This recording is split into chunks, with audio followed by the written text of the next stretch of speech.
कि तभी वहाँ पर एक प्रोजेक्टर में केटी का एक पॉडकास्ट चलने लगता है जिसे उसने बहुत टाइम पहले पोस्ट किया था। उसमें वो ब्लैक लोगों के लिए रेसिस्ट बातें कर रही थी, लेकिन आज तक किसी को भी ये बात पता ही नहीं थी कि ये पॉडकास्ट केटी का है, क्योंकि उसमें उसका फेस नहीं है। ये केटी का एक सीक्रेट है जो उसने अब तक सबसे छुपाया है। इस कहानी को डॉनेट पैट्रिक क्लार्क नाम के एक फेमस डायरेक्टर ने डायरेक्ट किया है। ये कहानी ऑसबॉर्न नाम के कॉलेज में पढ़ रहे कुछ बच्चों की है जिनके पीछे एक सीरियल किलर पड़ जाता है। वो किसी भी बच्चे को मारने से पहले उसका मास्क और उसका कोई डार्क सीक्रेट सबके सामने लाता है। अब ये मास्क किलर कौन है और ये इन सबको क्यों मार रहा है वो आपको इस कहानी में पता चलेगा। कहानी की शुरुआत में हम जैक्सन नाम के लड़के को देखते हैं जो ऑसबॉर्न में पढ़ने के साथ साथ एक फुटबॉल प्लेयर भी है। आज जैक्सन के घर पर कोई नहीं होता और जैक्सन का शाम को एक मैच भी है, इसीलिए वो अपने फोन में शाम को अलार्म लगाकर सो जाता है। लेकिन जब उसकी आंखें खुलती है तो उसके रूम में उसका फोन नहीं होता और उसके घर का मेन डोर भी ओपन होता है। वो बाहर जाकर देखता है तो उसकी कार भी वहाँ पर नहीं होती। जैक्सन को अपने घर में कई सारी फोटोज लगी हुई मिलती हैं जिसमें वो एक लड़के को बुली करता हुआ मार रहा है। ये सब देखकर जैक्सन डर जाता है और गोल्ड स्टिक लेकर घर में घुसे उस शख्स को ढूंढने लगता है। तभी अचानक से जैक्सन की शक्ल का मास्क पहने एक आदमी आता है और जैक्सन के पेट में चाकू घुसाकर उसको मार डालता है। जैक्सन के मर्डर के फौरन बाद ही ऑसबॉर्न के सभी स्टूडेंट और उनके पेरेंट्स के फोन पर एक वीडियो आती है जिसमें जैक्सन कैलेब नाम के एक लड़के को बुली करता हुआ बुरी तरह से मार रहा है। ये जैक्सन का एक सीक्रेट था जो अब सबको पता चल चुका है। जैक्सन की मौत की खबर भी सबको पता चल जाती है और सभी लोगों को ये लगता है कि कैलेब ने उसको मारा होगा, क्योंकि जैक्सन उसको बुली करता था और काफी मारता था, इसलिए शायद उसने किसी को हायर करके जैक्सन को मरवा दिया होगा। अगले दिन ऑसबॉर्न में सभी जैक्सन के मर्डर के बारे में बात कर रहे थे, जिस पर जैक्सन का दोस्त मेसन उसके मरने के गम का झूठा ड्रामा कर रहा था।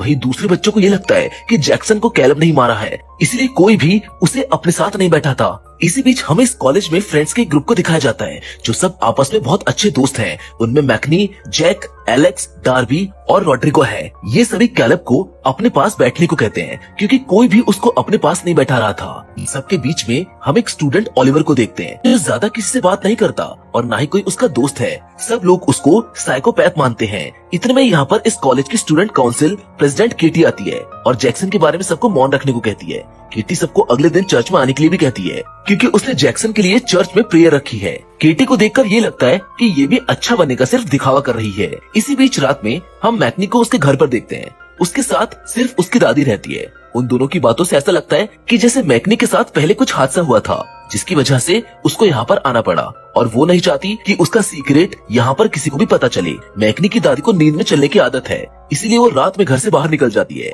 वहीं रात में मैकनी अपने फोन में कुछ फोटोज को देख रही होती है जिसमें वो और ओलिवर एक साथ बहुत खुश होते हैं। इससे हमको ये भी पता चलता है कि शायद पहले मैकनी और ओलिवर का कोई हिडन रिलेशनशिप था जिसे मैकनी ने अब तोड़ दिया है, क्योंकि कॉलेज में कोई भी ओलिवर को पसंद नहीं करता, यहाँ तक कि उसका कोई दोस्त भी नहीं है। अगले दिन केटी चर्च में जैक्सन के मेमोरियल की तैयारी कर रही होती है कि तभी वहाँ पर एक प्रोजेक्टर में केटी का एक पॉडकास्ट चलने लगता है जिसे उसने बहुत टाइम पहले पोस्ट किया था। उसमें वो ब्लैक लोगों के लिए रेसिस्ट बातें कर रही थी, लेकिन आज तक किसी को भी ये बात पता ही नहीं थी कि ये पॉडकास्ट केटी का है, क्योंकि उसमें उसका फेस नहीं है। ये केटी का एक सीक्रेट है जो उसने अब तक सबसे छुपाया है। तभी केटी के पीछे हम उस मास्क किलर को देखते हैं जिसने इस बार केटी का मास्क पहन रखा था। ये किलर जिसको भी मारने जाता है उसका ही मास्क पहनकर जाता है। केटी उस किलर को देखकर कहने लगती है कि ये पॉडकास्ट उससे गलती से पोस्ट हो गया था, प्लीज इसके लिए मुझे मत मारो। केटी चर्च से भागने की कोशिश करती है, लेकिन उस किलर ने पहले ही चर्च के सारे दरवाजे बंद कर दिए थे। किलर केटी को चाकू मार देता है जिससे वो सही से चल नहीं पाती। वो चर्च की बेंचों के नीचे रेंगती हुई एक अलमारी में घुस जाती है, लेकिन तभी वो किलर उस अलमारी के पीछे से चाकू को केटी के मुंह में घुसा देता है जिससे उसकी भी मौत हो जाती है। लेकिन किलर अब भी नहीं रुकता। वो केटी को चर्च की छत से लटकाकर वहीं पर छोड़ देता है। कुछ देर बाद चर्च के फादर के साथ कुछ लोग यहाँ आते हैं जो केटी की ऐसी हालत देखकर हैरान रह जाते हैं। केटी की मौत से हम एक चीज तो समझ जाते हैं कि ये किलर जिस भी बच्चे को मारता है पहले उसकी जिंदगी का कोई सबसे बड़ा राज सबके सामने लाता है।